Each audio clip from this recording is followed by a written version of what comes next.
আয় বেটু তাড়াতাড়ি বেরো পড়ে যাবে। সবাই রেডি হয়ে গেছি আমরা। চল বাবা চল চল চল চল মুশকিল আছে। চল ওদের বুনু রেডি গেছে, দিদুনও রেডি হয়ে গেছে, চলো ওটা গাড়িতে উঠো। হ্যাঁ যাবো তো দাদা চেপে গেছে তো, বাবু চাপে না, দেখছো টুপিটা কই ব্যাগে নিয়েছি। বাবু আমাদের গাড়ি দিয়ে চেপে গেছে, আমরা এখন সবাই মিলে যাবো এখন বেরু বেরু। দাদা চেপেছে, তোমাকেও চাপানো হবে মামা, চাপানো হবে। এ দেখো হ্যারি চেপেছে তো ও চাপবে। কে বাবা তুমি? কাজ করো। হ্যাঁ দাঁড়াও, বেটু আমার গাড়িতে চেপে একদম পুরো লমথম দিয়ে এখানেই বসে পড়েছে। ইয়া কিনে আমি সামনে বসবো কি? জায়গা হবে না।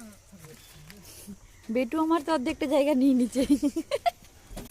আগে তো একটা সিটে একাই বসে থাকতো, এখন বনুরা ভাগ বসবে মাম্মা সিটে। বেটু বেয়ে বেয়ে যাচ্ছ তুমি।